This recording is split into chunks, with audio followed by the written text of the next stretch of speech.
प्रेम से कहियो दुर्गा मैया की।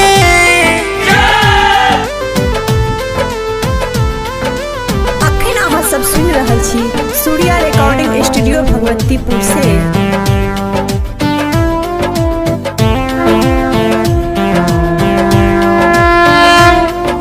विपत्ति के मारल बेटा एलो दरबार गे, विपत्ति के मारल बेटा एलो दरबार गे।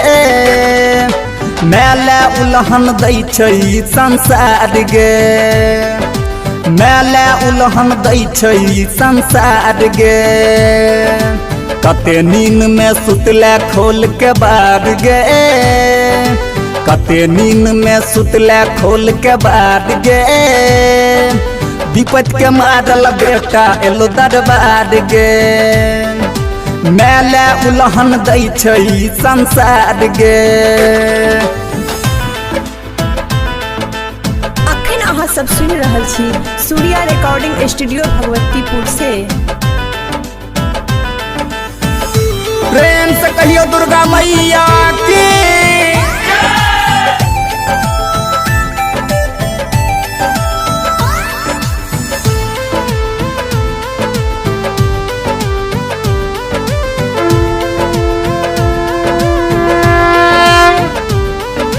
तोरा अछैत सब कहैया तू गता कै छियो, तोरा पश्चिम आ पूरब ताकै छियो, तोरा पश्चिम आ पूरब।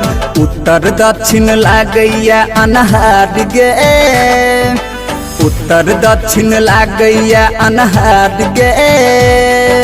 मेले उलहन दै छै संसार गे, विपत्ति के मारल बेटा एलो दरबार गे। मेले उलहन दै छै संसार गे। अखन अहाँ सब सुनि रहल छी सूर्या रिकॉर्डिंग स्टूडियो भगवतीपुर से। प्रेम से कहियो दुर्गा मैया की।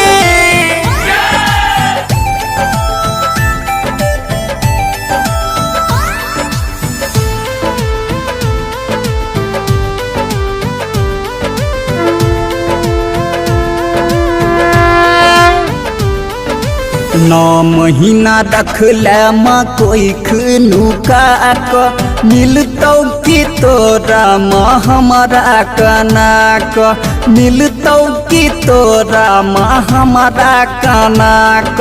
दहो बहो बहै छै आँख सधार गे, दहो बहो बहै छै आँख सधार गे। मेले उलहन दै छै संसार गे, विपत्ति के मारल बेटा एलो दरबार गे। मेले उलहन दै छै संसार गे। अखन अहाँ सब सुनि रहल छी सूर्या रिकॉर्डिंग स्टूडियो भगवतीपुर से। प्रेम से कहियो दुर्गा मैया की।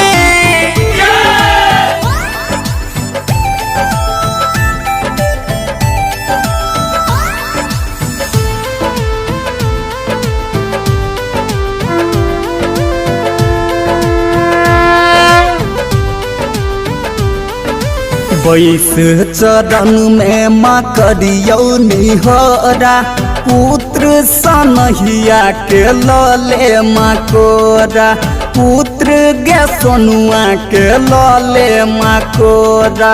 नैया हमर फसल छै बीच मझधार गे, नैया हमर फसल छै बीच मझधार गे। मेले उलहन दै छै संसार गे, विपत्ति के मारल बेटा एलो दरबार गे। मेले उलहन दै छै संसार गे।